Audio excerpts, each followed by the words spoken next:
Hello everyone, welcome to our Friday night live Q&A, and Brian's come here to filter the abuse that comes through to me and answer some questions himself. How you doing, Brian? Yeah, good, mate. Yourself? No, I'm not. Well, I was all right. I thought I'd put my new top on and do my hair. Very swish. And then you load in on a shirt and tie, and I'm like, well, I'm needing a friggin' bothered. Make an effort for your channel, mate. That's what it is. Yeah, it's for the channel, I'm sure. Not all the ladies in the chats. Speaking of the ladies in the chats, hello, Miss Worm is in there, the moderator. Come to keep an eye on you all. I genuinely cannot scroll up through 50 odd comments that are already in here to say hello to everyone. But hello to everyone. Hopstar became a new member at the very start of this. Thank you very much for joining the family. Don't forget to get over on the Discord. So we're here to do a Q&A. The people who have already asked questions in the comments, I have starred your questions. Don't worry, they're not ignored.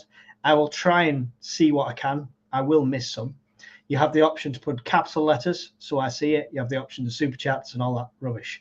Also, I've got a special disclaimer down here today, which says all talks and plans are theoretical, and I'm not responsible for what Brian says. All right? There you go. That's going to be. Oh, I hate it when it does that. Say, crap, I said says or does. You know, never mind. Thank you all for being here. All the members, loads of green names. I'm loving seeing all the green names in the chat. All the members. It's awesome, the support. So we'll kick off with one of the questions. If I find them, there they are. I had to close the question thread because we were up to 20 odd on there plus lives, so we're going to be here till Sunday. We'll just roll straight into the fireside. Sorry, 1 point before I start. Ration Nerd recommended this. Last night I drank the white one, which was just plain water from the Alps. Water from the Alps. It was lovely. It was refreshing.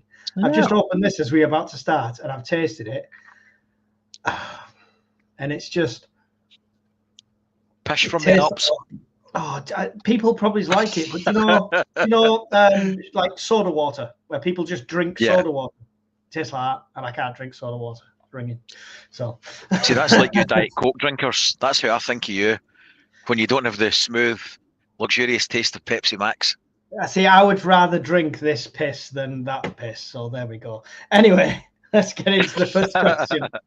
Cut you off.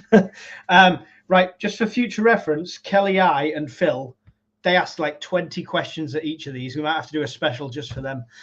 So Kelly's eye, first one. Where do you get your news from?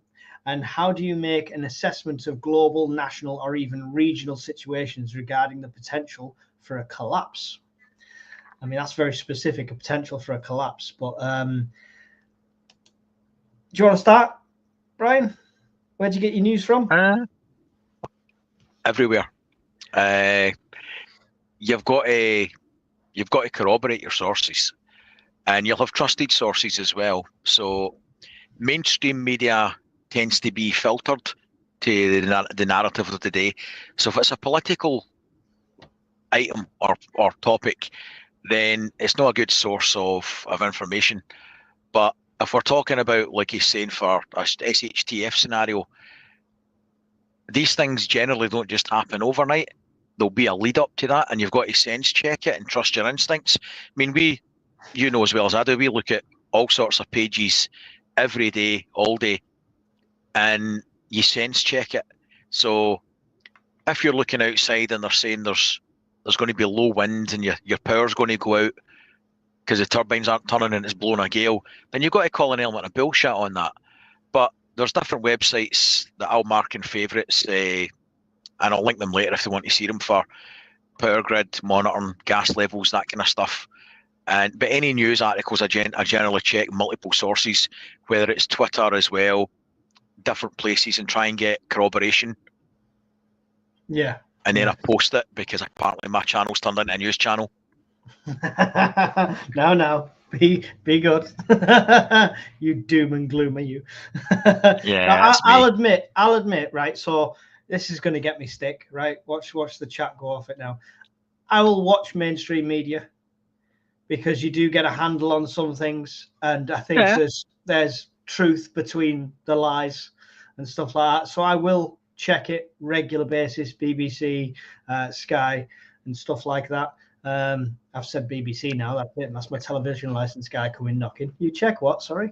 But obviously, the YouTube sources, some seem really good, and some.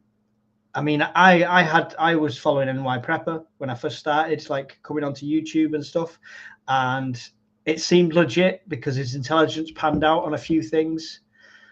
But then when I realized it was every single day and it was a different alert, and it was sensationalizing what you could find in the mainstream media. So it's very difficult. It's very difficult. I mean, going by your analogy there, I think it's fair. Say we talk about Ukraine, right?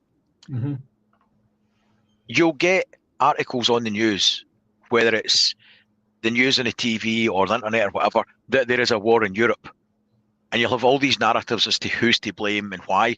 That doesn't matter to us. As a prepper, that makes no difference to us. It's only the fallout of those things going wrong and that trouble and strife in Europe that affects us, that we're concerned about. Who started it and all that bollocks, that doesn't matter. So if you switch off to the political and blame game and look at what's actually happening, that I think that's my best example going by what you're talking about.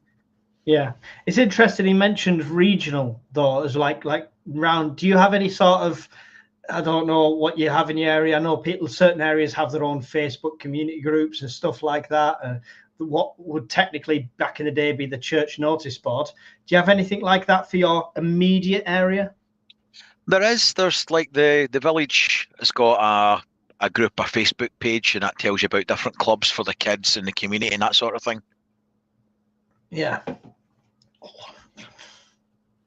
Yeah, that looks really enticing, mate. You're not selling that at all. That looks absolutely rank. Next question's from Striving for Self-Sufficiency, who is a veteran of the fireside. She's just started picking up her prepping journey again. She said, what are your prepping priorities, e.g. health, personal finances, water, food, fuel, etc.? For me, all of the above. As it stands, I think it's all situational dependent. Excuse me. I think when it comes to prepping priorities, it's got to be what sustains life. Yeah. So water, food, heat, shelter, it's got to be what sustains life, because that's got to be priority number one. If you've already got them things in place, the next one for me would definitely be health, and then finances in that order. Health, because, there's no point surviving through the apocalypse and then keeling over of a heart attack 2 days later. Someone's going to get all your preps anyway. And personal finances, because I've just started on the silver train. For wealth preservation, and I'm sure we'll do a topic on that. And before anyone jumps on the back saying beans and bullets will be worth more, this is not necessarily a prep for end of the world post-apocalyptic trading, because just because there's a financial collapse doesn't mean we're going to be without rule of law.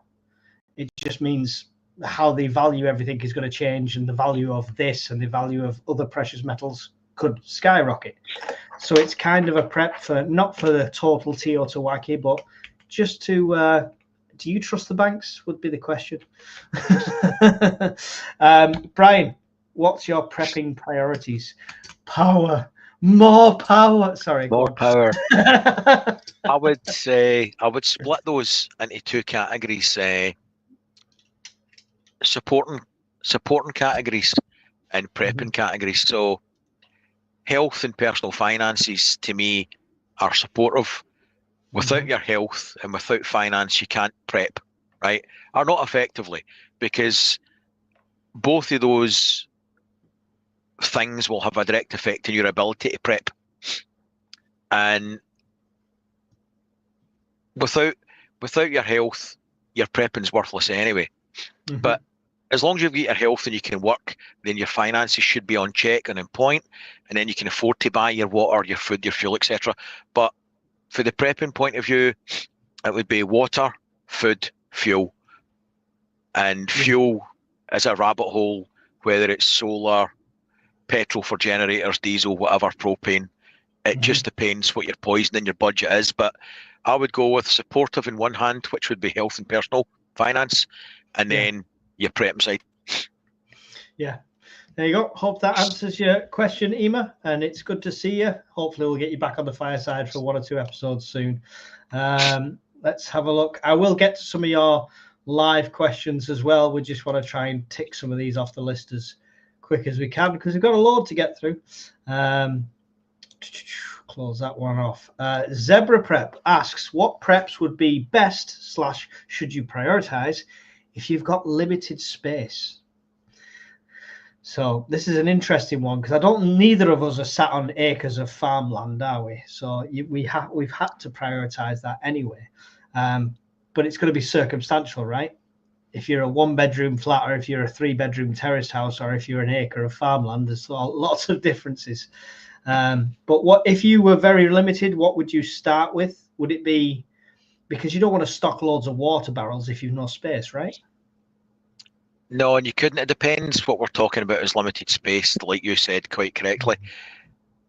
My idea of limited space might be something entirely different if you've got a farm and you're down to your last 40 hectares kind of thing. Yeah. Let's assume he's got a flat, right? Yeah. A 2-bedroom flat. The other room you could use for stores. What you need to prep's never going to change, really. You're only talking about the volume. So in volume, what you can store there will be dictated by budget to an extent. If it was budget, no problem with budget, I would stock dried foods. So freeze-dried foods, very expensive, horrifically so in the UK, but there'll be space and weight saving for somebody that's challenged on space. Yeah, because you can literally stack 3 or 4 of them in the cupboard and you're good. Not the most nutritious though. It's not what you would choose to eat. Complement it with some squirrel and pigeon. It's not ideal, but if you're restricted on space, the other thing would be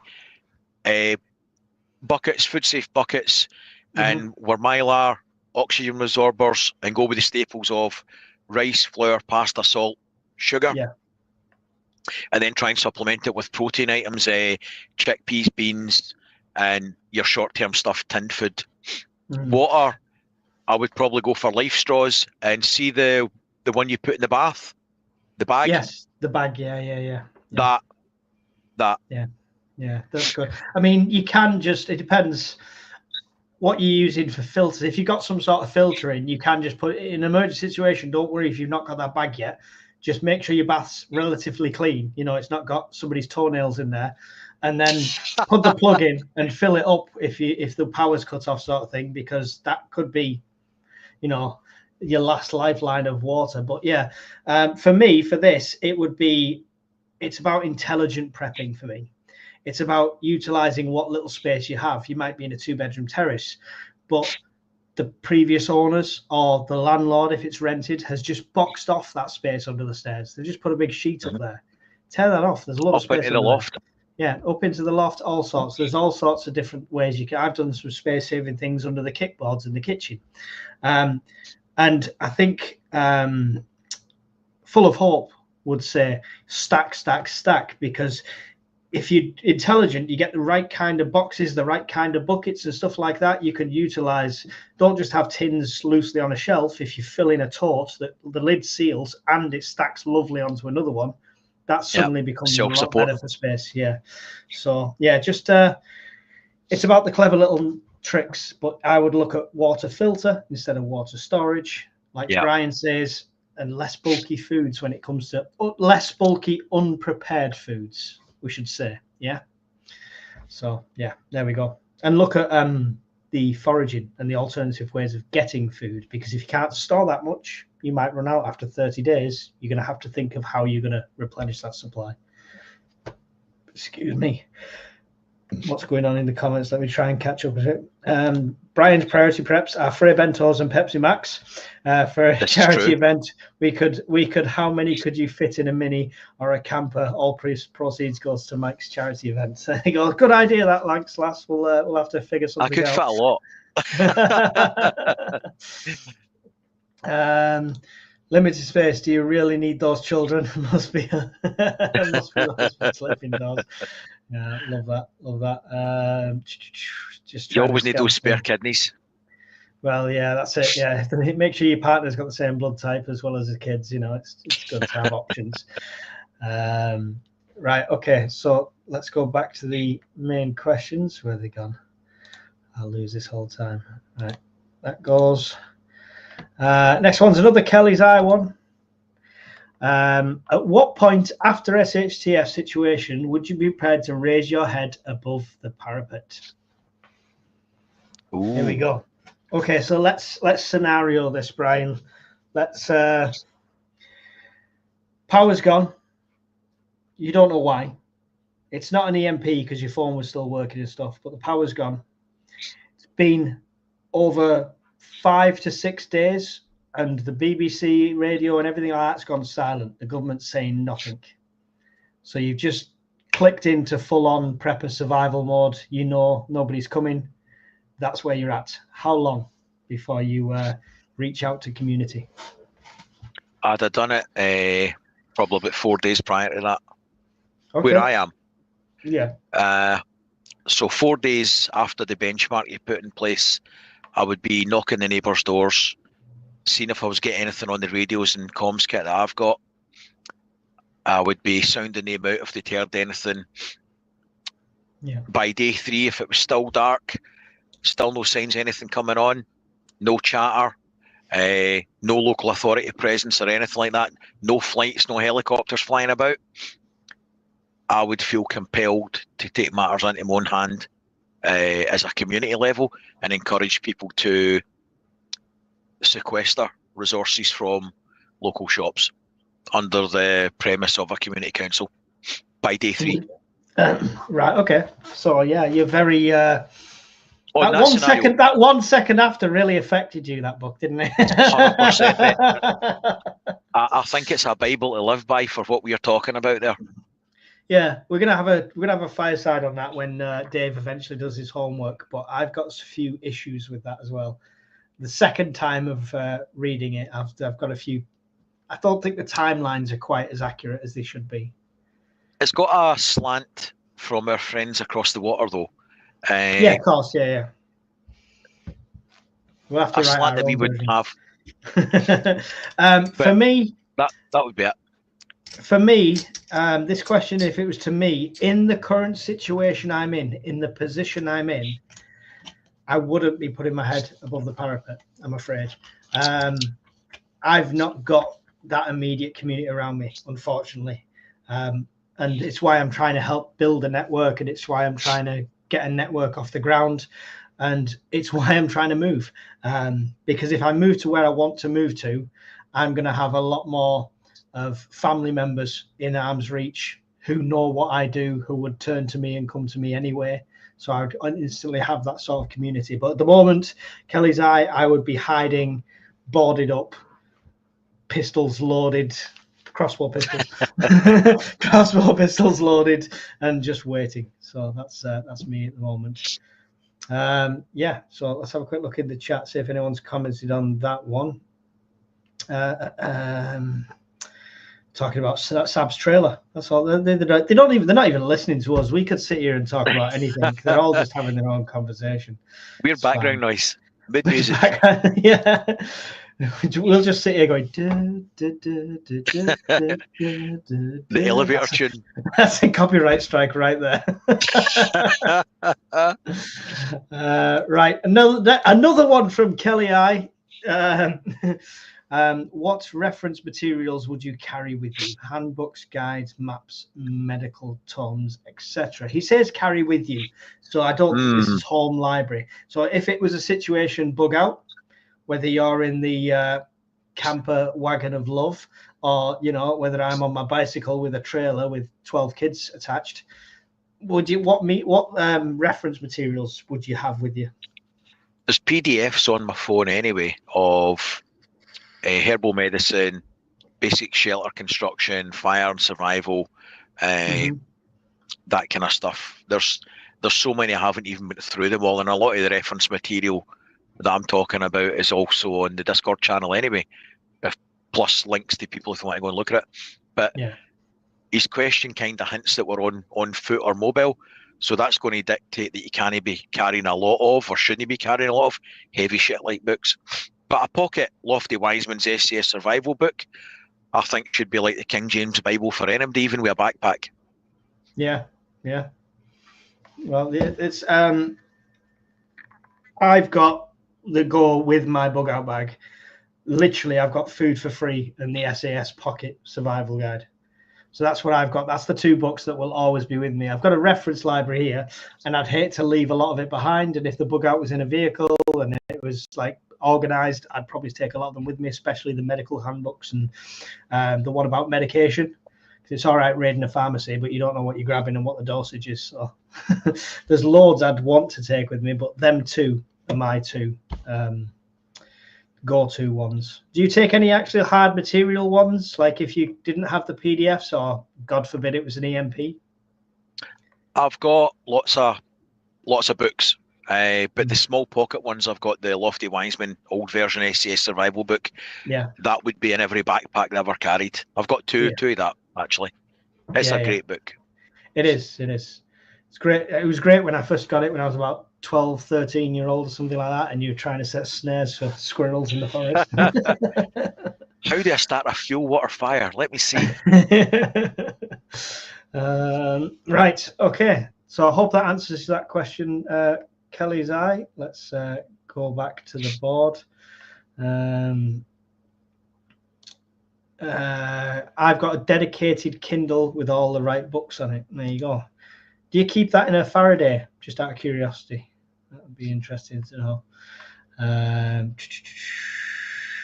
I would hate to lose my real library. Nothing like a good book for reference, so definitely 100%. Miss Worms better. Posting the survival guide. Oh, nice one. I need to teach you how to post affiliated links, Miss Worm. Shocking. You've just cost me 0.3 of a pence if somebody buys that. But Daddy, why have we no dinner tonight? Well, Miss Worm, you're not maintaining the swear box. She's posting unaffiliated links. Absolutely shocking behaviour. Right. Back to the big issue. Back to the big issue. I'm not selling the big issue. It's not got that bad yet. Right. Hide that. I really need somebody. I need a technical person to do all this so I can just... Phil Hull, what character is a fun one? What character from any film, TV series do you relate to in terms of prepping, and why? E.g., Doc from Back to the Future, Crocodile Dundee, etc. Oof.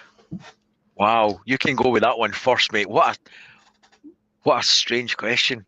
While you think about it, I want to hear everybody else's on this. Oh, wow. Full of Hope gifted 10 memberships for UK Urban Prepper. Thank you very much, Full of Hope. Very kind. It's really appreciated. Very generous. Hope somebody gets them who will use them. Yeah, so let me know in the chat your answer to this one, guys, because it could be quite a fun one. I don't know. I don't want to say something that makes me sound ridiculously big-headed, or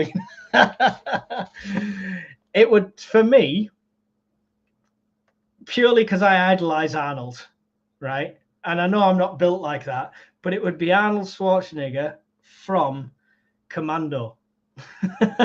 And his big it's worse than I thought it was going to be. No. As a prepper, it's hard to see because there's not many preppers I idolize, sort of thing. But I think I'm more of the military feel and stuff like that. So yeah, it'd probably be that. I don't even know how to answer that. Genuinely, that's got me, and I'm not stumped for words that often. But God, any film, TV series? No, I can't even. I wouldn't even try and compare myself to anybody. I couldn't think. Change your mind. Daryl Dixon, Walking Dead. Oh, with a crossbow, right? Not just because he's got a crossbow, because he's a bit of a redneck. I'm a bit of a redneck at heart. He's just cool, quiet. He's a survivalist, even though he doesn't know he's one. So yeah, I'll go for that one. That's me. Who's the who's the guy out of Austin Powers that says, the fat Scottish guy, he says, I want the food in my belly. I'll go with Fat him. bastard. Yeah, I'll go with him. There we go. I relate to him. Can I have your baby?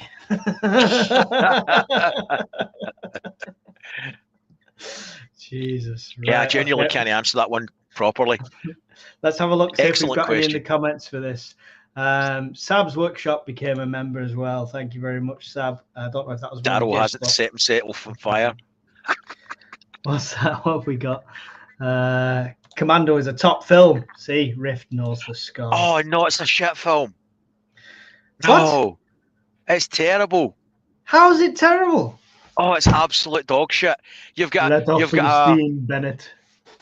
You've got a guy that's let himself go to dog shit on it. Was it Matrix or something? And he's wearing a chainmail vest. I mean, and that's the bit. It's just shite. That was just fashion at the time. I don't think that was anything to do with protection. It looks like he's been kicked out of Village People. Well, he's the bad guy. You're supposed to dislike him. That was the whole point. Oh, it's terrible. Tears of the Sun. There's a classic film. That's one of my favourites. You just compared Schindler's List with Disney on Ice. It's just two different films. I know what one you suggested. It was more Disney on Ice. Listen, don't mock Arnold. Don't knock it. Who else? Have we got any more? Daryl is an awesome character, says Rift. Mad Max says Polonium. The Night Hunter. Mad Max, yeah. Robin Hood says Paul Thomas. I don't know if I'd be flattered with that or not. Top Secret, better than war film. Look at that. You're not getting the love this here. Look at that. Hey. You don't know a good film when it hits you in the face. Anyway. Oh no, I do know a good film. That's just not one of them. Oh. It's absolute shite. Anyway, guys, let's carry on with the Q&A. Right, let's skirt over that. You know, Pepsi doesn't like Commando. It's just I've got many issues. You've got many issues. Kelly's Eye again. How would you determine trust when meeting others during an SHTF situation? Ooh. It's a good one, this one. It's a good one, this one. I don't know if there's any answer. Now, I know, like, we talked briefly just then about The Walking Dead, and they ask them a certain question, have you had to kill anyone, stuff like that, and they have, like, a set questions they ask them. I still don't think that would work properly. I would just have to use best judgment. You know, played poker for a long time, so hopefully that comes in handy. Do you have any sort of criteria or way you judge that, Brian? Because you're going to lift your head above the parapet on day one, day two. That's different. They are largely a known quantity, as much as you know anybody that you live near. And that's an entirely different thing from talking about a stranger that you're meeting in a time of strife. So determine who I could trust would, in the local area, would be based on the necessity at the time, as in we would need to pull together a community quickly, and everybody would need to be made aware of the joint focus and be kept busy. Idle hands is the devil's work. So if they've got direction and structure, then you've got a better chance of things going the way you want it, as in for the good of everybody. But if it's strangers that are coming into the village, for example, that's different altogether. That topic went mental on Discord about 3 days ago. That provoked a lot of talking. But it's gonna. It's a situation we're all going to come across, right? At some point, whether that's a family member, whether that's a long lost relative, or whether that's a complete stranger knocking on the door with two kids that look hungry. I'm just reading a comment in here. He better say his brother. Right? Yes, Michael. I would suggest my brother would be high on the list of people to trust. Maybe. But yeah, it's going to be a situation that we're going to all have to deal with at some point. So if you're already in that community, would it be a case of probationarily taking them in.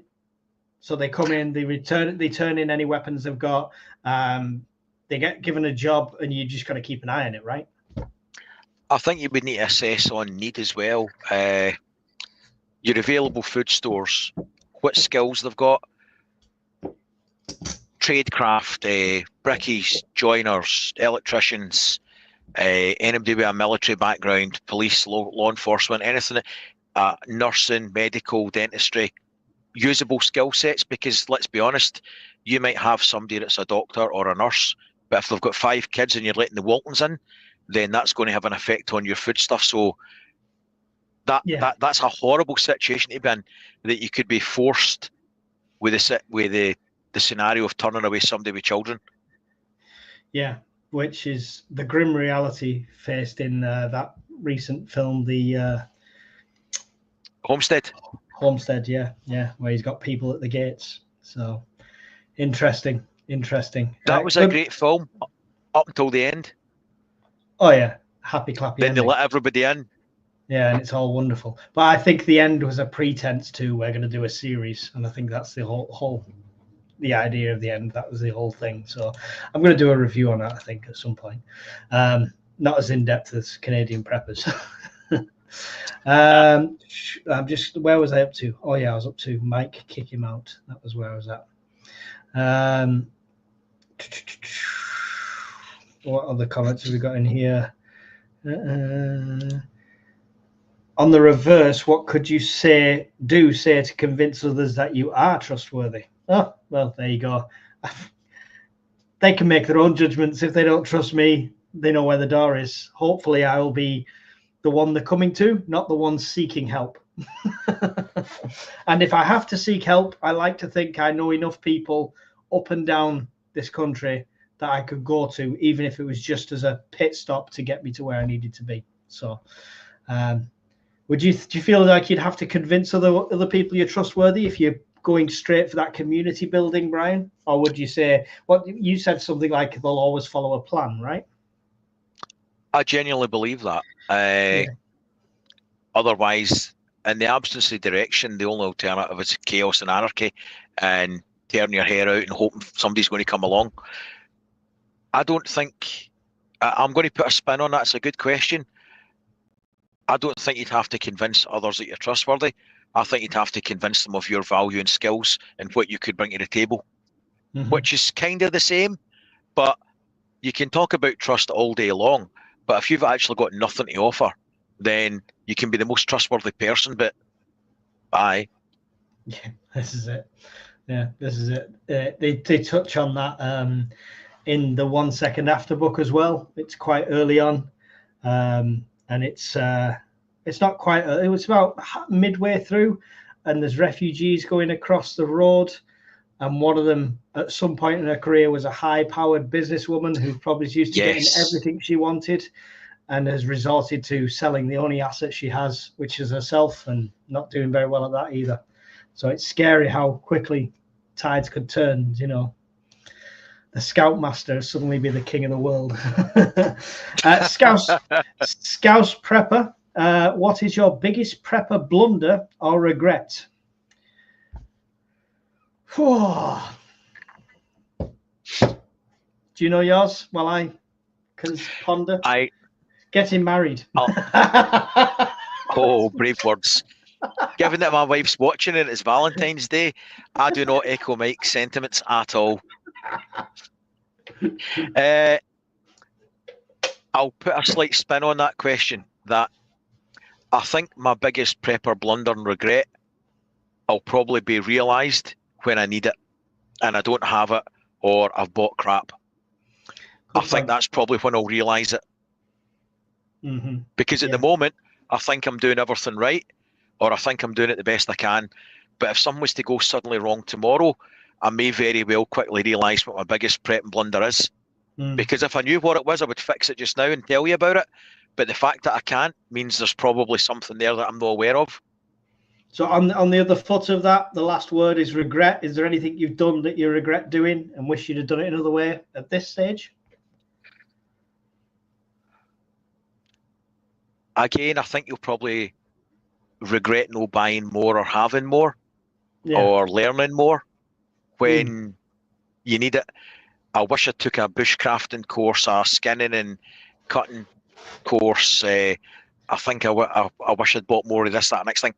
The regret, I think, would be of a similar vein. Yeah.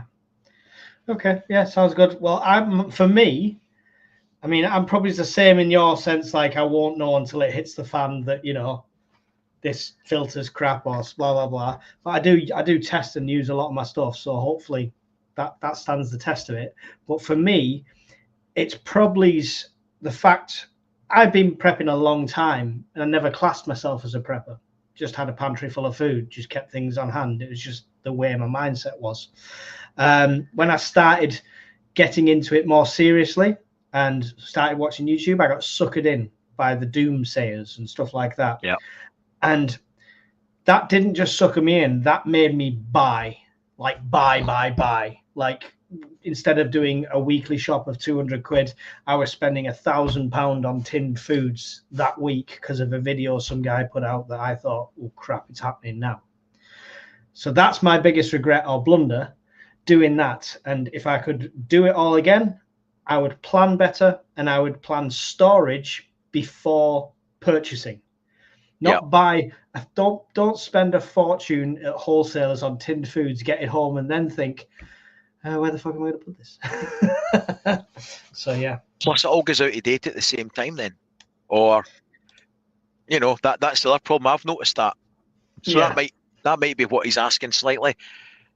I'll go out and buy a couple hundred tins of stewed steak, or a couple hundred quid worth of stewed steak, or meatballs or whatever. So that then means that I've got one part of my preps that will go.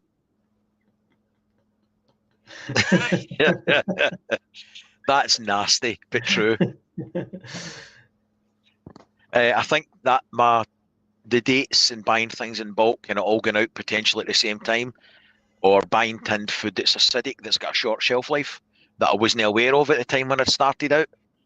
Stuff like that, maybe. Yeah. Kelly's Eye says, my regret is buying cheap. Never again. I think it has its place. Genuinely think it has its place. You can't always, not all of us can always go and get the best, the top quality stuff. Where's that gone? See, I've just done a review on a shovel, right? There's more to it. And I thought, it's going to be a cheap bit of tap, but it turns out really good quality, like solid. And it could come in many uses, especially when zombies are trying to take over. We'll say zombie apocalypse just for YouTube's sake. But yeah, it's a good zombie slaying tool as well. But cheap has its place, I think. Like, I'm not going to go and buy £3 plasters when I can buy 500 plasters from Temu for £1. Because at the end of the day, they're plasters. The guys that are charging you a fortune in boots are probably made in the same factory as the ones you're getting from China. So some stuff has its place. You buy cheap, buy twice, Brian, or does it have its place? When I started my apprenticeship a long time ago, when I was 16, one of the things that get drummed into me was you buy cheap tools, you get hurt. And that is 100% true. However, when you're 16-year-old, buying a £3,000 snap-on toolbox with nothing in it is a big jump. So you build up to the expensive Gucci kit and you buy a crap set of combination spanners and you replace them one at a time if you need to. Yeah. So I would look at this as the same way. You've got your priorities of your preps. Get in the preps that you can for the price point and the budget that you've got. We have you to replacing critical items. So a cheap tourniquet, you don't want to find out it's crap as you're turning it on a loved one's leg and it snaps. Stuff like that. Yeah, definitely. I mean, it could be said for anything, right? You've got to play to your budget, and something's better than nothing. So if you can only afford like a 21,000 milliamp battery bank, that's all you've got, then fine, that's what you've got. And then you look to get a couple more, or you look to get a bigger version, and you can work your way up, sort of thing, right? Absolutely, 100%. Yeah. Warning, I opened a 4-year out-of-date tin of corned beef. Tasted okay, but needed Imodium 2 hours later. Stock up. There you go. Remember Kelly spoke about that? Yes. Monkey. Yeah. Yes, he did. He said it was one of his trading commodities, to have like the diarrhea tablets and stuff. He said because the 2 pills of that could be invaluable to somebody who needs it. So it's one of his trading commodities. So yeah. He also then turned around and said about painkillers, and I was like, I told him about the rules we have over here. You can buy like 2 packets or 3 packets at the most. And he's got a big box. And he's like, oh, no problem. I'll just post you 1,000 Tylenol. I'm like, please don't. I'm not having that conversation with customs. Let's not do this one. Right. Quickly, I'm going to grift on you all. Before we go on to the next question, I want to mention my charity thing that I'm doing this year, which is my cycle to Brian's house for a pie. It's essentially from more or less where I am to past where Brian is, 232 miles on a bike, towing a trailer with everything I need to survive on the road. So it's not a case of I'll take less water and buy it at a shop. It's everything I need to take, I'm taking with me. So this is the challenge, and I'm doing it at the end of May. And yeah, so I'm just going to play my little cheesy advert.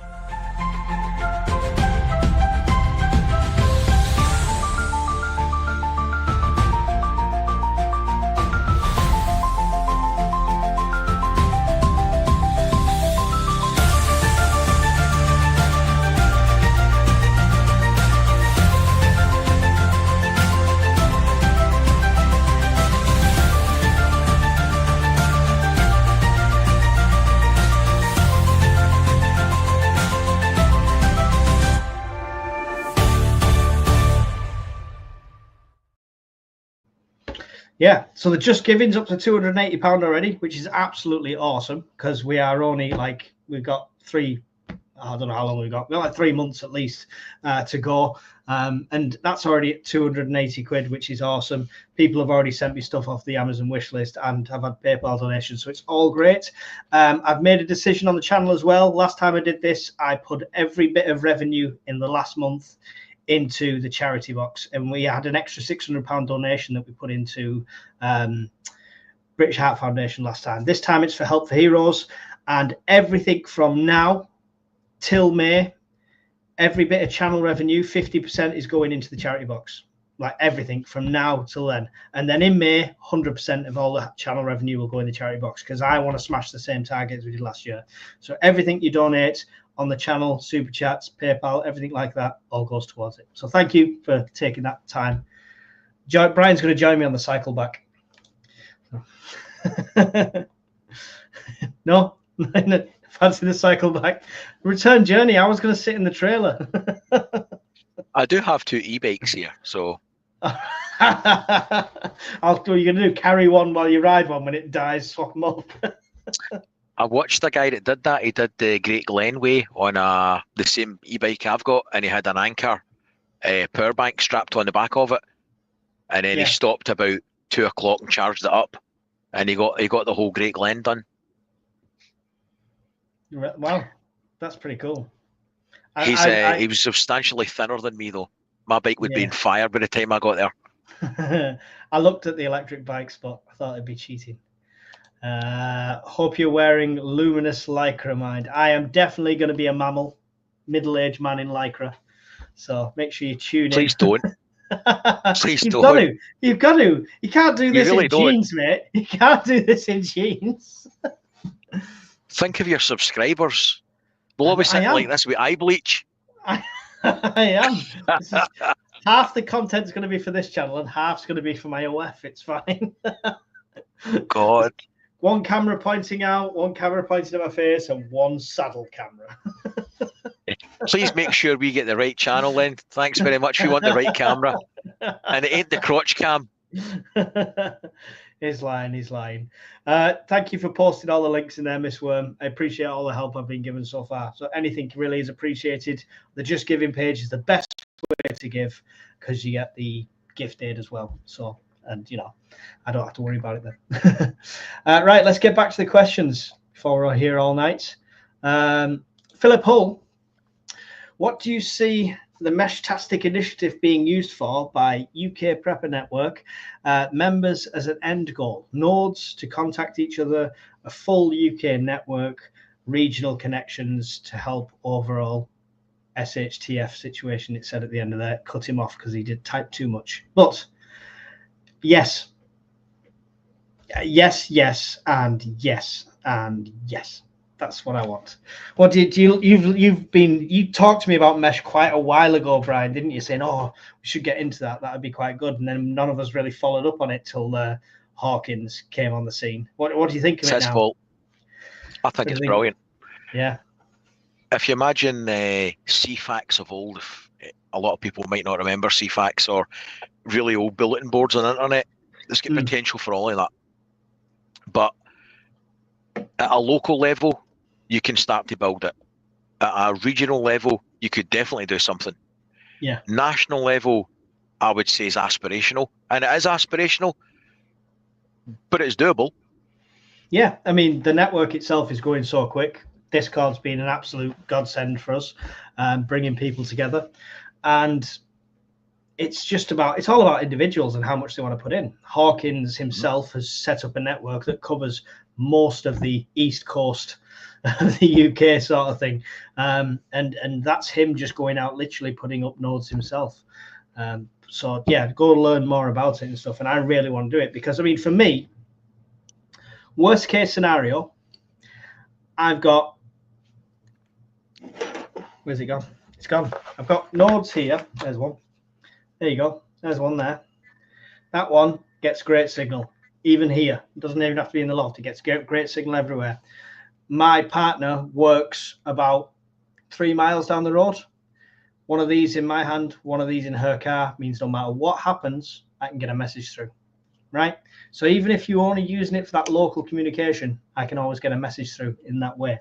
But the more you build a mag, I think the more reliable they'll become. And it's good because you're not restricted by the licenses and you're not restricted by talking to people. You could set up your own thing. We've set up our own little private channel so you can talk on there, right? And it's something you can do now. You don't have to wait till SHTF and think, oh, now I've got to get this radio out and figure out who's going to be there. It's something we've already got in place. So, if you wanted to get really adventurous, look into the Civi version ATAX. That's quite good on a tablet. If anybody wants to go and Google what that is, it's really good fun to play about with. All right, okay. There you go. I'll have to have a look at that myself. Right. Don't know what you're talking about, Kelly. I don't know what you're talking about. We don't think it was a crotch cam thing again. I have no idea what he's talking about. Oh, there we go.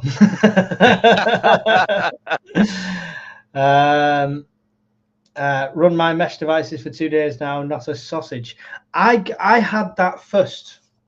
So I had that at first, Kelly. And even with the unit, it was a small unit that I got off Hawkins just to test it all out. And I put it up in the top bedroom window right next to the loft entrance, and I got nothing. I got this one, which is made by the guys that are going to do our UKPN ones. But the aerial is everything, like Brian was saying to me before. This picks up everything now. And I thought I had nobody around me. Turns out there's people just over the main road. So it shows how much difference it makes the equipment. I mean, I think Kelly's up near my neck of the woods. All I can say is that I think he's got the same one as mine. I'm not sure. Correct me if I'm wrong. But I'm kind of in the central belt of Scotland, and I'm showing coverage from Port Glasgow to Edinburgh and up further north to Glenrothes and Kirkcaldy. That's a huge swathe of the central belt. It might be just some fiddling about with the aerial or your location, but it should be okay. Yeah. Phil says Meshtastic before power button called power first. Well, he needs power to charge his Meshtastic nodes, so he's always going to pick the power first. Now, so the thing is, right, let's talk plans, right? What you can essentially do, if we got enough people within our own network to have these, right? And then they had enough money to get a second one of these that they can put away in a Faraday cage, right? Just theorize with me. Something happens, EMP, it happens, it goes off within 3 or 4 days or 5 days or however you take so you can get out the house. You can all get that wall out, turn it back on. You've instantly got a network again. You're going to have quicker communications together than most of the country. And if you're already set up on a private network and stuff like that, and you know that your nodes can reach each other, you could reset it up after SHTF. That's what I think. That's the end goal for me. So, yeah, thanks for the question, though. We're both enjoying Mesh at the moment and experimenting. We're definitely not the experts. Philip Hull, in SHTF, favorite weapon apart from gun, bow, any kind, and why? So, non-projectile weapon, Brian, in a zombie apocalypse against fictitious zombies, a non-projectile weapon. What would you go with? What would be your choice if you were in The Walking Dead? I'm trying to. If I was in The Walking Dead, yes, and this is a purely hypothetical scenario, I'd go with a 12-gauge shotgun. No, it's non-projectile. Oh, sorry. Read the question. Non-projectile, so it can't be a gun or a bow. All right, apart from a gun or a bow. Get a kitchen knife and a brush pole and gaffer tape it onto it. That gives you reach. Yeah. So a cheap set of kitchen knives and a couple of brush poles. You've then got an improvised sharps pointy thing that gives you 4 foot of distance from a potential psychopath. So, but as far as improvised weapon goes, potential zombie. Potential zombie. I mean, that's improvised. If it's just favourite, what he said, I have a staff. I have an actual combat staff, which is really cool because it's non-lethal, as well as I've got the survival knife that can be a spear tip. So you could make it if you wanted, but it's also non-lethal.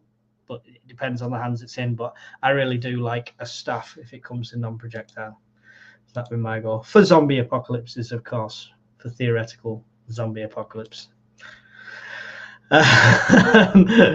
Apart from food and hardware shops DIY, if in a hypothetical SHTF situation, others were raiding shops and you were nearby, you felt there was no more consequences, the rest of it's cut off, but it does say, what would you be going for? What shops would you target for supplies, basically? I would like to say, go for it. I would like to say I wouldn't. It would always be necessity. So if I was desperate for something that I didn't have and it was in a pharmacy, I'd have to find a pharmacy. You'd have to do that. That would be necessity. But I wouldn't just go, oh, I'm going to go and help myself at Go Outdoors. I'm going to go here. If it was food supply, I would be hitting the distribution hubs and the distribution warehouses and the places where the trucks are parked up. All right, because the shops will be the first hit and it'll have the most people in and the most chance of bumping into marauding looters. So that would be me. I'd be looking at warehousing over retail. Yourself, Brian? I would like to think I've got enough in the short to medium term that I wouldn't have to do that and put myself at risk. Mm-hmm. However, locality is going to come into this, and are we walking? Have we got vehicles? Because that's going to have a huge impact on it. Yeah. And if you've got vehicles, that means other people have got vehicles. Yep. There's lots of problems in that. I've got to be honest, I'd probably hunker down for 90 days and let nature take its course. But the caveat to day 3 scenario would still be first and foremost. I would go with that plan first on day 3, and that should see the local communities through for about a 90-day point. But you're still going to have to make provision for long-term food issues after, while you're doing that. Yeah. While you're doing that. But places that people wouldn't think, if you've got roads nearby, lorries that are broken down, check them out first. Large shops are large targets, especially as people get more desperate. When the chaff has been separated, right, and the wheat's running about in their Mad Max escapades, and they're a bit more organised as well, that's a risk that you probably don't want to be taking. No, not without pre-organisation with a group of you at least. So, yeah. Cool. I think that answers that one. Let's have a quick look through the chat before I carry on. Just mention we are up to £301 on the Help for Heroes. You can't see that, but thank you from Full of Hope, who just threw a donation in there and got us to £301. Really appreciate that. Alternative medicine will be better than an ordinary nurse, says Band again. Interesting. Depends on. I mean, not all alternative therapies are good. I mean, if I've got like severe head trauma and you come at me with a crystal, I'm going to be very upset. I wouldn't devalue somebody with 3 years of university training offhand and all their placements. I would tend to think that that's got value, and that's not to say I'm dismissing alternative. There's room for both in SHTF. Yet there's a need for both. You know, never mind room. Apparently, I have a walking pole, not a combat staff. Okay. No, it's my combat staff. It's for zombies. Come and get me, Kia. Somebody's going to kick my door in at this rate. Don't want to end up like like the YouTube prepper on the UK Blackout documentary with his urban hunting in Homerton. Yeah, you've seen that one? What's that? No, it's the Blackout Britain one he's talking about. You've seen the Blackout Britain, the Channel 4 one? And it's centered around, like, it's a good thing to watch, right? But it's centered around different people in different situations. When all the power goes off, it's cyber attack. So all the power goes off, cars still go in, but it's centered all around that. It shows hospitals with power failing and stuff like that. But one of the points of views is a prepper who's a YouTube prepper, who's like at day one, he's absolutely buzzing that this has all happened, sort of thing. He's like Hawkins, you know, when the power goes off.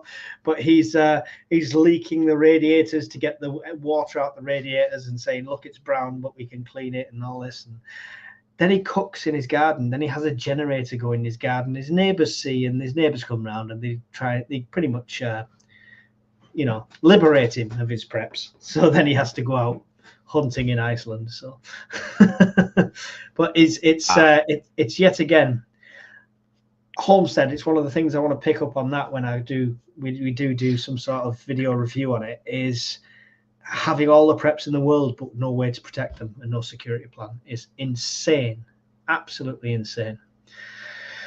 And also, wouldn't listen to the professionals when they were trying to teach him how to secure his perimeter, clearing killing grounds, lines of fire.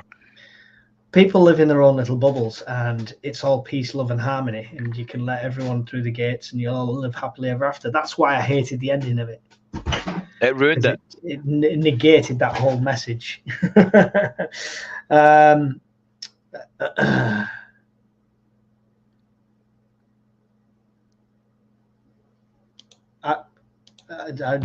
I'm just we're not modifying weapons. The chat's just devolved into an improvised weapons session. I knew as soon as that question came up, it was going to go to shit in a handbasket, and it did. Learner prepper. Do you get kids involved in prepping, and have you explained it to them? So, Brian, you go first. Your little ones are not so little anymore. I have tried. I'm competing with mass media and social media, and 3 woke children who are all adults, and who will routinely tell me that I am nuts, right? Yeah. And that nothing's ever going to go wrong and everything's sunshine and lollipops. I feel that's a generational problem. So I've largely missed the boat with explaining to my kids, although I do continue to try. And whilst I've tried to get them involved in prepping, they've made it abundantly clear they are not believers and they're not interested. But I would like to think I've made... Yeah. So as a parent, even though they're unbelievers, sound like some sort of cult figure, I still think it's incumbent on me to make sure they've got stuff or things, even if I'm not here. I think if I had kids at Mike's age, it would be so much easier. Getting them involved in camping and making it an adventure. It's so much easier. Brian's just volunteered to babysit. Brian fucking hasn't. I've done that. No, it's you're right, and I've always saw from my perspective, my older two, yeah, they've kind of my son is into it a bit. He likes to go camping. I even took them camping when they were younger. They're not really carried on with it. My younger ones, I take camping now. I kind of kept away from the whole explain. Have you explained it to them? I kind of stayed away from all of that up until the point my 8-year-old was upset for no reason the other night, because I don't know what they're putting in the kids' food in these schools, but everything makes them emotional at the moment. But he was upset, and I didn't know why, so I was trying to coax it out of him. And he was worried about World War III. He's come out of school, primary school, and he's upset because he's worried about that. Like, how are you worried about that? At 8-year-old, I was worried about, because I ate all the hubba bubba. You know, this shouldn't be a worry. So at that point, I took him up into the prep room and I showed him, and I said, "Listen, you don't have to worry, because Daddy worries about it, and I've got enough food here for all of us, and I've got enough things to protect us all. That means you don't have to worry about it." And he was like, "Oh," and then he was off and he was happy. So that's as much as I've told him, and I never even wanted to do that. But what the hell they're teaching him in the schools, I don't know. So, my granddaughter goes up to the loft where at the moment, most of the things are kicking about, and she calls it Papa's shop. So I don't know if that's a good thing or a bad thing. She thinks I'm a part-time grocer. Yeah. Open all hours in your loft. I've got the waistline for it now, that's about right. Thank you for the question, Learner Prepper. Hope that helped in some way. Kelly I, would you carry or stash money in any form, and if so, how much and what? Yeah, not so much anymore. Like, but she's just got a job again, so I'll be back carrying it. But I always try and have some sort of cash on me. And like I say, I have started doing the whole silver stuff, to the point of I have 3 pieces of silver in my get home bag. Not that people would know the value at that stage, and I just should be able to get home on cash, but you never know. But yeah, generally I've got a bit of cash on me. Brian, cash is king, right, in the bad situation? Always, but it's got a finite window. Oh yeah, definitely. I think the window is as much as people's intelligence, though, right? I fully believe the guy that owns the corner shop at the end of my road will take cash until he's been looted dry, because it has blind faith and cash is just wonderful to him, you know. I reckon 2 to 3 days and your cash is essentially toilet paper. Personal opinion. I think that's on the people that know. I think people will still value cash for a week or 2, at least. You've got to think how long they think they have that blind faith that it's all going to get better, or it'll be sorted next week, or it'll be sorted next week. You're going to have people that value cash for a long time after that. I really do think so. This was one of the questions before it came up, similar to this one, and they'd asked about cash and would you use your cash and rush out and buy all the things? And at the time, I'd said, well, if you get all your preps done, I wouldn't do that. And I wouldn't feel tempted to rush out and buy lots of stuff. I've kind of changed my opinion slightly, and as much as I thought if it really was SHTF, greed versus need might get the better of me. Yeah. On the first day only, I might go out and try and get some more bits and bobs. But so I've kind of changed my answer slightly on that in relation to this, and I'd probably go day one only. I would try and spend cash just to get rid of it.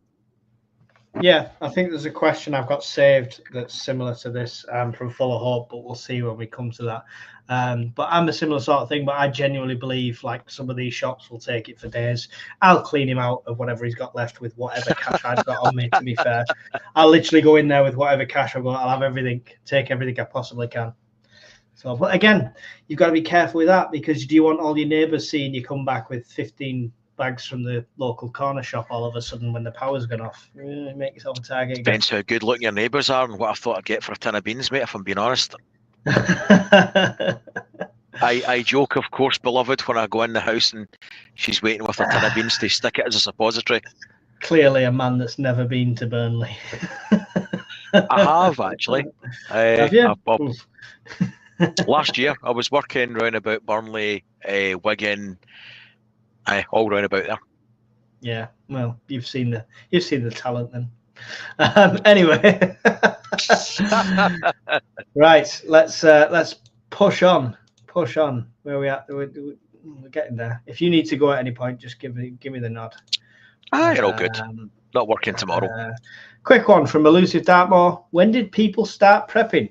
Right, I want years. I want years in the chat. I want to see 19x or 2000x. Just do years. Put them in the chat so we can see when everyone started prepping. Brian, when did you start prepping? 2010. 2010. So quite relatively new then. 14 years. Yeah. Oh God, 24 years. Why does that feel like? Bad winter. Bad winter. And that did it. Yeah. Let's think. I'd probably say unofficially 2003, 2004, because it was just the mentality I had and the training I'd had, and then got more serious into it in the last 5 years. So yeah, it's kind of weird one for me. I started a long time ago, but it was like this. My prepping's like gold. It's gone like this, and all of a sudden it's gone whoosh. Let's see. It's largely dictated by finances making up. That's how it goes. 100%. Full of Hope's been prepping for 5,000 years. Full of Hope is one of the original Egyptian mummies, Cleopatra herself. Evil Girl 2017, UK Preppers 2023, quite new there, UK Preppers. 2024 Zebra Prep, she's one of our new ones. It's good to see though that people are starting to take things seriously. Rift Security 2021, Kelly I 2008. It's worth saying it's never too late. Rift corrected himself. It wasn't 2021. It was 2012. There we go. Paul Thomas, 1980. I wasn't even born. Wasn't even thought of. Yeah, sadly I was. 2010-ish, 2015, 2020. Wow, yeah. 2025. A lot in the last 4 or 5 years. Quite a few. I'm just wondering if it was COVID brought on a few born-again preppers.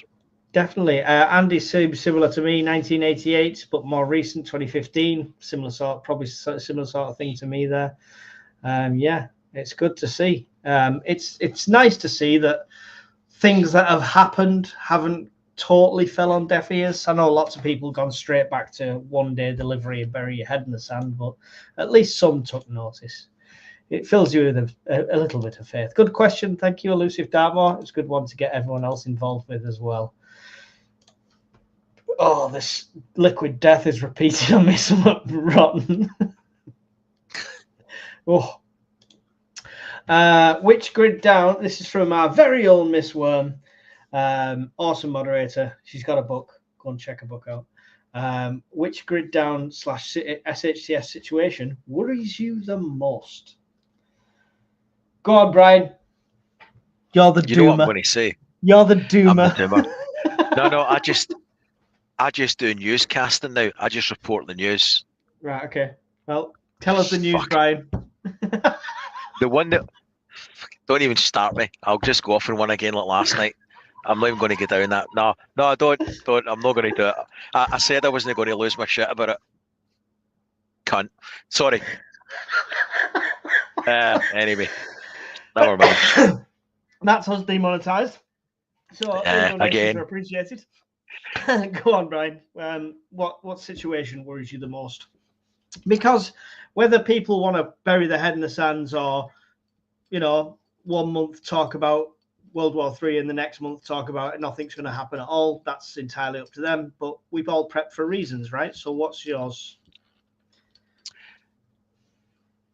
I genuinely believe, no bullshit, that something's going to go wrong with the grid. Mm-hmm. And there's lots of reasons why. It could be we get hacked. It could be we've got an external event, EMP, CME, whatever you want to call it. But more likely than anything is the shocking lack of infrastructure improvements that have been in the piss poor energy planning improvements and the hodgepodge of conflicting technologies that they're trying to shove down everybody's throat. It's an absolute, I know, misform, I'll sort it. It's an absolute shit show, and something nearly happened on 8th of January. Yeah. And if it's an uncontrolled brownout, rather than a disconnect, if it's an uncontrolled shutdown, things will break potentially when it shuts down, because things will burn out. It takes juice to get things to fire back up that might not be there. People are out of position. It really could be a problem, and that's what I prep for. That's more than asteroids, aliens probing us, anything like that. I'm not going to put my trust in a bed sheet, I'm afraid. Yeah. 2023. Yeah, 2032, don't look up. The apparent 2% chance of an asteroid. But it's actually 4% now. It's gone up. Anyway, for me, I've always, it's probably very similar to Brian in a way, because I believe the grid is very fragile, but I believe the potential of a Carrington size event from the sun, because we've seen it's ridiculous how much it's peaking and it's still not hit solar maximum yet. And we saw the fact that we saw northern lights as far down as London earlier this year should tell you all you need to know. So you didn't have to do that, Brian. Thank you very much. He's got 9 ahead of himself. Legend. But yeah, I think a Carrington event again could cause the same sort of issues to the grid. And my preps have always been less like Brian, where it's compensating for that loss of power, and more living without it. And I've been looking at like 1860 style living. But yeah, I think we're both kind of grid down. Mine's Carrington, but Brian, you're just pretty much everything you're saying, pretty much, because it's just brittle. It could be anything. It could be anything. We're something like 7 to 14 years on new projects trying to get connected to the grid because the transmission systems aren't up yet. I've been over all this shit a million times. So people will be fed up hearing it. But whether it's by state actors, it's likely because of hostilities in the world. If they take down the grid, everything goes with it. Mm-hmm. Everything. Water, sewage, comms, everything, distribution, everything goes. Yeah. And there's no plan. There's not masses of Land Rovers with comm systems that will fire back up again and get all these people to all the right locations. And that's assuming that they're going to leave their families in the dark. Let's not forget about that minor detail. So yeah. I genuinely believe it as a thing, or I wouldn't be spending a few quid on power options. let's not pussyfoot around an exorbitant amount of money that I'm sure your missus could put to much better use. Why don't you buy something nice like windows or a sofa? You know, it's just... She's going to Florida this year instead. She could have got windows and stuff. Kelly, self-defense is a serious issue and cannot be avoided. What would you recommend as the ultimate deterrent? We're going to go down the weapons route, so we're not going to really answer that one when it comes to that. How I will answer this is the ultimate deterrent is avoiding the conflict in the first place. Staying hidden, staying out of sight, avoiding conflict. You know, there's no point setting up machine gun nests in your top bedroom windows because you're just going to look like you've got something to protect, yeah? Stay out of sight, out of mind, still lay low. That would be my advice for that. Anything to add, Brian? Absolutely nothing. Cool. I can't. Kelly, just so you know, I can't answer that because it would cause me problems potentially personally. Yeah. And you read into that what you like. Anyway, if you knew someone that would want to start prepping, but they feel overwhelmed, but the sheer amount of information and BS that's online, if you could gift them a prepper starting pack, what would it contain? It's a good one. Prepper, the prepper starter pack, Brian. What would you give to somebody new? Family, maybe. Think about family. What would you give as a prepper starter pack if they said they were interested in doing it, but they just hadn't got a clue where to start? Here's a backpack, as cheap as you like. Here's a couple of 24-hour British Army rat packs. Here's a life straw. Here's a couple of foil blankets. Here's a basic medical kit. That will cover 99% of scenarios for a short time right there. Yeah. But does that get them on the prepping path, or are they just going to take that and go, okay, that's my emergency bag, and now I can just sit back and relax? How do you make sure that they prep after that? Therein lies the problem. My sister was slightly scared when I did the video on the 3 days that the government said we should prepare, and it panicked her to the point she was going to buy rat packs. She was going to buy things to get in the house. That lasted about, yeah, but it didn't happen though. That lasted 2 or 3 weeks until the panic had averted, and it's never going to happen again anyway, because there was no impetus from the government or local authorities to. There's no follow-up. I'm not saying, yeah, and that was a missed opportunity, Mike. So how would I make people or try and encourage people by doing this? By spending a Friday night on Valentine's Day, talking to people, whether it be family, friends, future friends, and just try and get the point across. Answer as many questions as you want, as you can. Listen to people's points of view. Maybe try and learn something, and go from there. We need to talk about these things. Yeah, yeah. I like the idea of the pack. For me, I like I said, I've said before that I'd like to put the Bugout bags together. Essentially, what you put in a Bugout bag, but for family members. So it'd be a similar sort of thing. But I think the one thing I would I'm going to actually put together, and I'm going to put on the Discord at some point, is I'm going to put together a checklist of what I would do for 30 days of food, a checklist of what I would do for 30 days of water, and 60 days and 90 days and a year. And I'm going to make them into actual sheets that people can print off and use them if they want, or just to give to somebody as a beginner as an idea of what they need to do.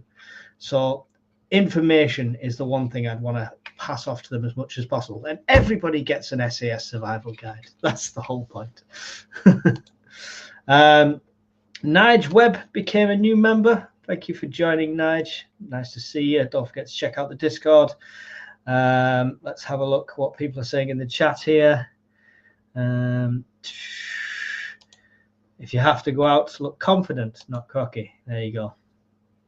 In Wigan, you do that by looking like you're carrying carpets around. You walk around like this.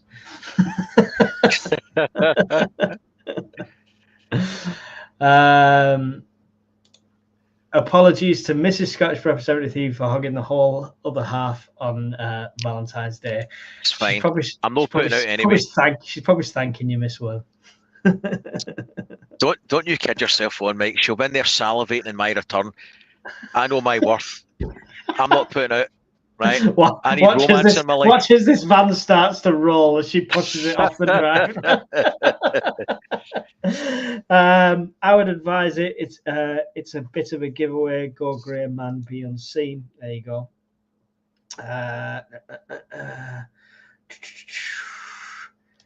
Grey Man, baggy, dirty clothing, bad hair, etc. I do that every day. Let's let's address that for a quick second. You've got one person saying, "Go out, look confident," right? You've got somebody else saying, "Look scraggy," stuff like that. You've got preppers that will wear DPM everything, yeah, and they'll go out looking like military Joe, not even if they go into Aldi, sort of thing, you know. The Grey Man thing, is it the right thing to do? Do you think?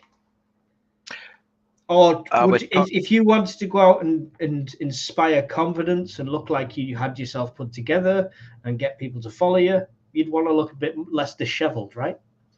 100%. It's scenario dependent, but can also suggest why they're out in the first place. Yeah. And we should be talking about the group that's out and not just you out. Being out on your own and shit hits the fan, whether you're dressed in a three-piece suit or DPM or a bin bag, it's probably not a good idea, because you could be subject to marauding groups and predation. And regardless of how confident you are in your own skill set, numbers is numbers. Yeah. I'm going to be running around looking like Lara Croft. I'm going to have a tight t-shirt, small shorts, and 2 leg holsters. That's going to be me. And that's just on your charity thing. That's how much. Don't forget to sponsor Lara Croft Mike cycling to Scotland. Oh God, that's a struggle wank right there, that image. See, he said struggle, not impossible. Nothing's impossible if you get the right attitude. You've not seen me in Lycra. You've not seen me in Lycra. Kaz said, do you have a community that's a close that you can trust and work together when SHTF? No. I have a community that's quite widespread. We have the Prepper Network, and I do count a lot of people in there as friends now and people that I trust and could call upon if I needed to. Hopefully would never have to. But till I move, no, in my immediate area, I am a lone wolf with my, obviously, family that live with me. Brian, community? I don't know if he's still on, but my brother's close by. I'll trust him 100%. He's of a similar mindset as myself, albeit he's old as shit, so I hope he is still listening. So that's a building block. Yeah. That I would have to rely on. Yeah, cool. So but I mean, it was purely a question for us and the guys in the comments as well, if you want to answer it. But it would be something I'd highly recommend. I would never recommend any prepper to be in my situation, in an urban environment where you don't trust your neighbors as far as you can throw them. You don't even trust Amazon to deliver a parcel next door. You're putting yourself in a bad situation. So don't be like Mike. Phil Hull, what brand of makeup / skincare for any lady preppers do you recommend for after a nuclear incident? You need to pay attention for this one, Brian. Come on, I need your full attention. Sorry, I was just kicking somebody out the chat channel. Okay, well, that's Miss Worm's job. What brand of makeup, skincare for any lady preppers do you recommend for after nuclear incidents, knowing some products help bind radiation to the body? I'm going to let you answer this one, Brian. So we're talking factor 1 million then for the girl that looks to look her best in a blast radius. Is that what we're talking about? Yeah, it's get the London look, but the gap's not here, it's just here. New asbestos coating from L'Oreal for the girl that likes to look her best in the apocalypse. I can see that being a big hit. Asbestos number 7. Just kick it on with a trowel. It's got to be a wind-up, Phil. It is a wind-up. It's got to be. Ladies in the chat, has this been any consideration for your prepping? Let us know. UK urban prepper, usually yes, when we have a resilience network and emergency plans in place up and down a 15-mile stretch off road we live on. That's awesome. That's superb. That's brilliant. Really. That sounds like the ideal for a lot of people. That's the dream. 2 seconds to grab some more Pepsi. Iodine by Calvin Klein. Burn cream. I'm thinking dustpan and brush after the flash. less about the makeup brushes. Yeah, good question, Phil. Thank you for that one. Maybe it was a terrible question. Stop pandering to him. It was a terrible question. It's a great question, Phil. Maybe we should have had Ema from Striving for Self-Sufficiency. She'd have told you. She'd have known the answer. You guys don't talk much about growing food. Good topic for most preppers too. It's not a question, it's a statement. But we did recently do a whole preppers fireside on food and growing food and stuff like that. And Dave's got some great knowledge on that. So if you've not seen that already, go and check it out. And I'm sure we'll pick up the subject again at some point soon. I will be showing growing food when I have somewhere to grow food when I move. So stay tuned for that. Brian's got not enough room for planting stuff. He's got too many sheds full of power banks on his land. I detect a hint of you're not a prepper if you don't have a log burner in that. No, I don't talk. I think he just wants us to talk about it. I don't talk much about growing food, mate. To be honest, I don't know anything about it. I don't profess to. I'd love to learn more about it. I don't have the space. Yeah. I probably should know more about it. I don't. I'm sorry. Yeah. What you need to do, Brian, is rip out that entire solar light setup you've got in the house. Rip out that whole room. Then you can grow a couple of carrots and have a log burner. Then you'll be a real prepper. Sod all the solar stuff. Or I can charge people's mobile phones and USB packs for them, and they can bring me their carrots. Exchange for just watch the single ladies. Just check them carrots before you eat them. What the fuck? It tastes like tuna. Oh, I was being subtle. Tins of Pepsi planted in a 6-inch interval. It's a good crop. There you go. There you go. You can throw spuds. See, everyone says that you can throw spuds in the bucket, but you know what I mean? My house at the moment has been taken over by prepping. Okay, I've got a room that should be somebody's bedroom, but it's not, which was supposed to free up this room for a nice family area. No, I just filled this room with more prep. So if I then added 6 buckets of potatoes in the kitchen, I would definitely be on divorce territory. So I'll wait till I move. I would kill a cactus. Right.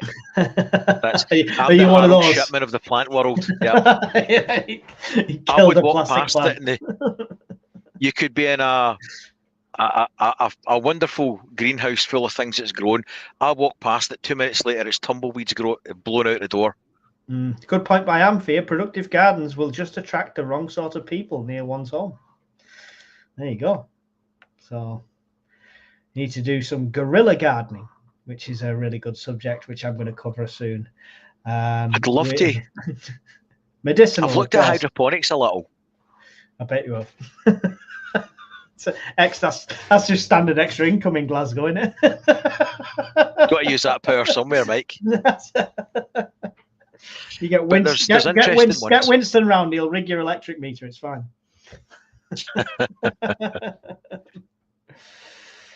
But yeah, there's all sorts. We can talk about growing, and we will do. We'll talk about more. But that was the last pre-question. We're nearly at the end, Brian. We're nearly at the end. Oh no! I've just got. Oh no, it's a good thing, right? We'll go to the starred ones. These were when we first came in, so hopefully everyone's still here to hear the answers. Full of Hope said, "I hold a bundle of cash in home. SHTF has started. I think she's given us a scenario. Plebs don't realize yet. What do you buy in that short period of grace?" So we kind of touched on this a bit about having the cash on you. But if people don't realize and you realize it happened, let's say you've got 2 or 3 days, it's not something as obvious and in the face that's happened. What would you go out and buy? What do you think you necessarily haven't prepped, but you could get more of? I would go for staples, mate. Any rice I've got, I'd buy all of it. Any pasta I've got, I'd buy all of that as well. You said staples. I had the print company in my head. I'm like, well, you need an extra ink for your printer in SHTF. I'd have staplers. I'd be running amok with a stapler when the shit hits the fan, stapling the shit out of people. That's it. Give me your food, or you're getting 2 staples to the forehead. Yes. Oh God! Just general extra supplies, then you'd say. Yeah, but stuff that I know is going to last, and it's minimal preparation, easy to store, long life, no issues. So, flour, salt, sugar, rice, pasta, meal multipliers, bulks. Yeah, I think. And if I bought all of that, tins. Yeah, I'd probably do the same. Just try and top up anything I could. I would potentially do something else, but I'm not going to air it on here. But just invest a bit of money in some home defense. So yeah, that'd be another one. Thank you for that question. Paul C said, what are your thoughts on a family doing a local bug out if armed gangs have started raiding houses? Close enough to pop back for supplies, if safe, far enough to stay away from the gangs. I think he's saying, what do we think of that as a plan? Like, it's difficult because it would depend the numbers you're talking about. Yeah. Leaving your house on that scenario basis, if it's only 2 or 3 guys with guns, I would stay put. Ultimately, if it's any more than that and they're determined to get you out, anybody with any common sense would probably just burn you out and deal with what's left. There's no need or requirement to get involved in a firefight with anybody that's dug in. They would just burn you out. I would advise, Paul, if that's a genuine concern for you, then look at caches. Look at stashes and caches. Make sure you've got 2 or 3 alternative bug out routes and locations. Don't just think I'm going to bug out to the wilderness. Have somewhere you're going to go. That doesn't necessarily have to be somebody's house. It could be an abandoned building. It could be a castle. It could be all sorts of things. But have a plan of where to go and put stuff in. Mid-sentence, you're all right, Brian. And then put caches in place, because if it's got to the point where you have to leave that location, it's going to be a difficult call to go back just to get supplies that probably is being raided anyway. So I would say it's too dangerous. What's up? Brian's moves. I just caught sight of Kelly saying, "Miss Worm, are you referencing Brian's moves?" And I switched off at that point to what the precursor was. I don't even want to know. Chat does the wrong thing. Another one from Paul C. If you have a bug out bag and an inch bag, are you really going to leave your inch bag behind if it might get stolen while you're bugging out? Your bug out bag is your inch bag. There's no such thing as a separate inch bag. And if you have a separate inch bag, then it's stupid. Why would you even have a bug out bag? Why would you even do 2? The difference between my bug out bag and my inch bag is my survivor stick. Yeah, which we've seen on reviews before. The butt plug, the alien butt plug. No, it was the anti-alien probe plug, wasn't it? That's what we said it was. Anyway, it's not that. It is a secure stealth survivor, waterproof, shockproof USB stick with all my personal documents backed up and digitally protected with passwords as well. That's the difference between a bug out bag and an inch bag. People that say I've got an inch bag and it's got literally everything in there, I'm going to go and live out in the Alaska wilderness, they're not in this country, or they're not on this planet, in my personal opinion. Brian, would you like to add anything to that? I think bugging out, as I've always said, is a last-ditch effort to cling on to a couple of days of life, because ultimately, unless you've got some place to go, unless you've got pre-positioned caches, you're going to buy a couple of days at best, but ultimately you're going to die. That's my personal opinion. I'm sure it's not what everybody agrees with, but it's what I genuinely believe. Most people would bug out to death. Yeah. I mean, you can get people that are really outdoorsy who will thrive in that kind of environment, who could just live there in general. But again, you've got to think about the place we are and how small this island is and stuff like that. So, yeah, if it's genuine concern for you, Paul, I would literally just put lots of thought into your bug out bag and a bug out plan, and caches would be the answer. Inch bag is a throwaway. Just ignore that whole thing. Should have a separate bag for it. Suburban preppers. Brian, what about a Pepsi Max Cherry? No. There you go. I'm not even going to answer because it's not even cola. How would the community deal with the unmutual characters after SHTF? What's an unmutual character? I know, yeah. Is he talking about undesirables? I don't understand. Sorry, it's probably me.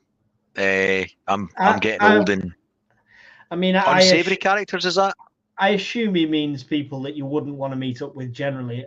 Hopefully, we don't have any of them, and we weed them out beforehand. But you'd have to deal with it in any sort of situation. You know, if you've got somebody that's a bit Rambo, gun-ho, crazy, running around like, you know, the apocalypse is the best thing since sliced bread, then he might have to be removed from the situation. Yeah. I've never seen the Prisoner TV show, so I don't know. He's just clarified that, Mike. Unmutual from the Prisoner TV show. I've never seen it, so I don't know. I'm really sorry, buddy. I don't know what that is. I've never seen it. Yeah, you need more explanation than that. I'm scrolling up to check on the comments, and the first thing I saw was Brian's moves as well. Apparently, everybody's seen it. So there you go. Plant seeds. Well, potato seeds when walking in the woods. Let's have what's she? Survival Lily. She's called. I was looking at. She did a video on guerrilla gardening and stuff like guerrilla gardening. Yeah, and it's very interesting. And I'm gonna try my hand at a bit of that, I think, but I'm not going to do it here because I'm going to be moving in 3 or 4 months' time. So it's pretty pointless growing something that I'm not going to come 200 miles back to cultivate. Interestingly enough, though, if anyone is interesting, I still have family down here. So when I move, a cache will be left behind in a location that can be accessed if I have to come do the journey or if I have to tell them where it is so they can do the journey. So always worth keeping that in mind. does it moo? It doesn't. Is that a cash cow? No.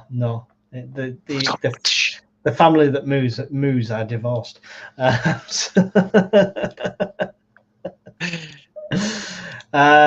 Sab's workshop. I just jumped in on Sab's live for 10 minutes earlier on. It's good chatting with him. What devices would we use if we had a Carrington event type SHTF? Would a ham radio still work? Could you build one and stay in touch with friends and other preppers? With a Carrington style event, yes, all your handheld stuff should still work, right? Don't get me wrong, if you've got a huge CB aerial on your house, there's a chance it could be affected depending on the severity of it. But basically, the Carrington event, the way the waves come, it has to have a huge aerial. And when we talk about aerials, we're just talking about conductive. So we're talking about the power lines. That's why the grid would go down. That's why the power lines would be affected. But your mobile phone would still work. Your ham radio would still work. Now, the mobile phone signal wouldn't work because that's going to be relying on power from the grid for the receivers. So it's difficult, but it's only larger electronics. You gonna add something there, Brian? Not really. All I was going to say was if it was a Carrington event, your aerial, any aerial to be fair, could attenuate and cause you problems, as in it'll give it a path. But for most things, if it's not plugged in, then there's a reasonable chance it's going to be all right. So there's not going to be anything induced along the transmission lines into your home, but anything with an aerial, you probably want it disconnected. Yeah, but like I said, for the Carrington event, one thing I prepped for this after doing all my research is fire. All right, so don't necessarily think about how to get power back on and how to do reserve power. If you don't have sufficient fire extinguishers, stuff like that, you'll be dealing with fires all around you. If it was a Carrington event, trust me. So make sure you're prepped for that side of things. But thank you for the question, Sab. Last one that I've pre-starred here coming up. Brian, do you have a get-home bag with you when you went on your short break? At Christmas there? In the van? Was that what it means? I assume so. Maybe. Short break, there was kit in the van. I also always keep a couple of rat packs in the van as well. There's always spare water, spare power.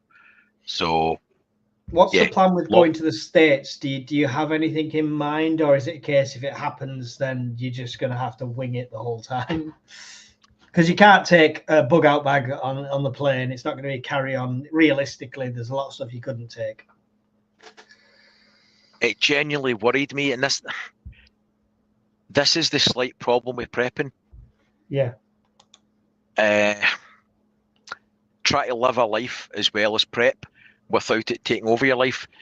When I was in America last year, and then when we went on the cruise after it, I was conscious of the fact that I'd left all my kind of life support mechanisms far away. And then I had little ideas in my head about what I would do, how I would get to a port, how I would get to a boat, avoiding airports, stuff like that. If I was in America, I'd basically be dead. Everybody's got guns. You're a stranger. You've got a dodgy accent. Somebody's going to eat you. Europe, I mean, I just jump in a dinghy along with everybody else. I'd probably be back home in 20 minutes in a hotel. That's a separate issue. Europe, you've got a chance. The US would probably be dead. But it does worry me, and I try and switch off to it, if I'm honest, when I'm on a longer trip, because it can take over your life. Yeah, and there's no reward without risk, right? And technically, it's a risk, I suppose, in a way, as you being a prepper. But you could mitigate that. We've got friends over there now. You've got friends over there now and stuff like that. So you're just writing down, I don't know, Ration Nerd's address or Kelly's address, if they're willing to give it, just on a piece of paper in your pocket. If it ever came to it and you had to find your way across the country to get to them, at least you knew somebody there. That's what I'd say. I mean, your common sense preps have got to kick in when you're abroad, as in know your surroundings. Don't walk about like Mr. T with cameras and jewellery hanging off you. Don't do stupid shit. Don't be pissed out your mind and you don't know where you are or who's with you. Have an idea of who's round about you. Unless it's watched. A stag do in Prague, and then that is perfectly acceptable on several occasions. Carry on. I have no opinion on that whatsoever. But yeah, situational awareness should be the whole time, right? From getting on the plane to getting back off the plane at home. There you go. Yes, I've got American friends who would take me. There you go. If you can get to me, you'd be welcomed. There you go. It's good to know, isn't it? It's good to know. That's it. We've done the questions. Good to know. Thanks, Kelly. Yeah, it's good to know. Well, the questions are all done. So thank you for everyone who joined us. We've got. Go on. Have we got one? Fear's asking something about grid frequency. It's near the bottom. So will the effect of the grid frequency from 50 hertz causing blackouts? That's what Hawkins was talking about. He was showing me the thing on that. It keeps it within range. Yeah. So it's allowed to go over.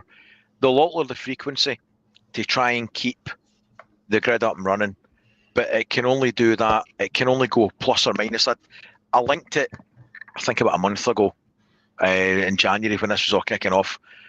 But basically, it's something like 48.2 megahertz or 53 on the other way. They've only got so much leeway when they try and balance the grid that they can chop and change, and they'll bring more stations on board. So they've got a window. But long story short, if it diverts too far from the 50 hertz medium, then yeah, there'll be shit turning off. You'll have rota disconnects. Yeah, like Brian says, there's so many threats with it, and I mean, the threat might not be a major event. It might not be doomsaying and stuff like that. It might be the government having to take measures to save power, whether that reduces people to a 4-day working week and shutting off office buildings, or it is rota disconnections and stuff. So don't forget, prepping is not just Teotihuacan and SHTF. It's prepping for 2 days without power. It's prepping for the storm that knocked the power line down. It's prepping for all these little things. So just keep that in mind. It's not all zombie apocalypse.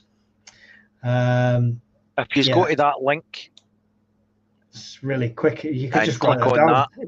You don't even have to click on it. You can just write it down. It's so easy. No. Yeah.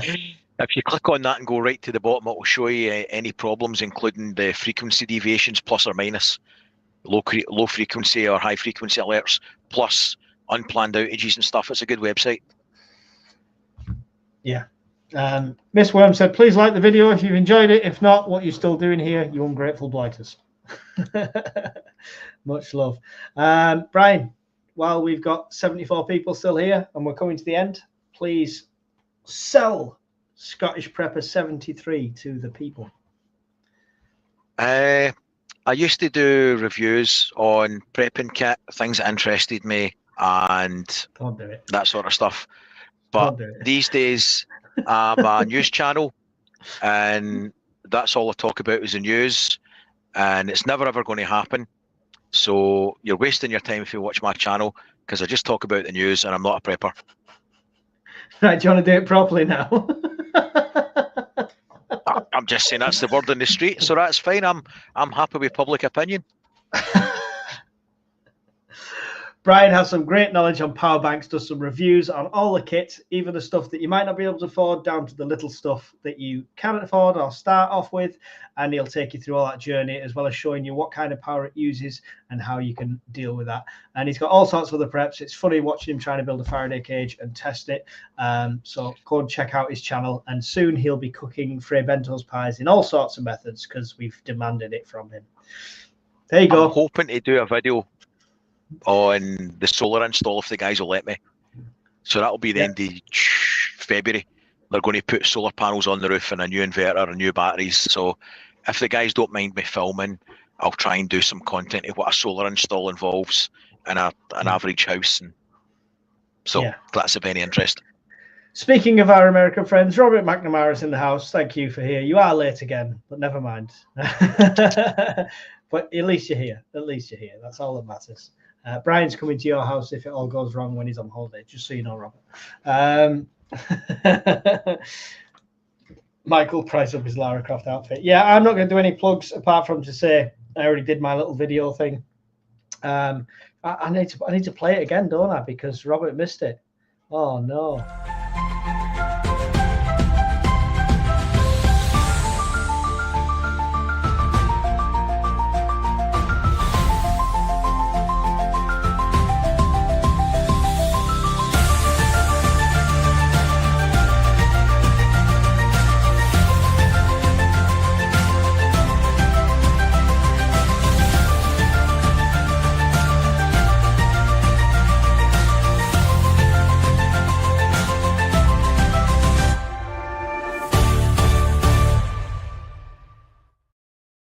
I just like the music. Yeah, that's my charity hike. Any donations are always appreciated. Miss Worm, our awesome moderator as well. Don't forget to check out, she has her own book now. I've not got her little video I did on this setup because it's on the Preppers Fireside one, so we can't play her video, but please go and make sure you check out her book and her YouTube channel, which is just at Miss Worm. And give her a sub. All the hard work she does for us for nothing. It's absolutely awesome. Brian, any final thoughts and goodbyes to the peoples? Nah. No, listen, just it's always good to see everybody. It's a Friday night, it's Valentine's Day. We're all terrible people for being here anyway. You should be at Tesco's or Sainsbury's picking up last minute bunches of flowers for your better halves like a normal person would be. Yeah, but no, it's good to see everybody. Hallmark sponsored waste of space holiday. I mean, yes, lovely. So no, it's good to see everybody, and it's been some really good questions. Some of them make you think, like really think. So aye, it's good. Provokes conversation. It is. It's really good when we get the questions, because this will take us off now for a couple of days, and we'll come up with 3 different fireside episodes now that we can talk about relating to what you guys are speaking about. Because if we don't know, we want to learn as well. So thank you all for being here. Thank you for Brian's donation, the super chat for his swear box, and Full of Hope for the membership gifts, and everyone that's joined tonight. Don't forget to check out the Discord. We'll all be in there soon. Thanks very much. Goodbye. See you guys. Thank you.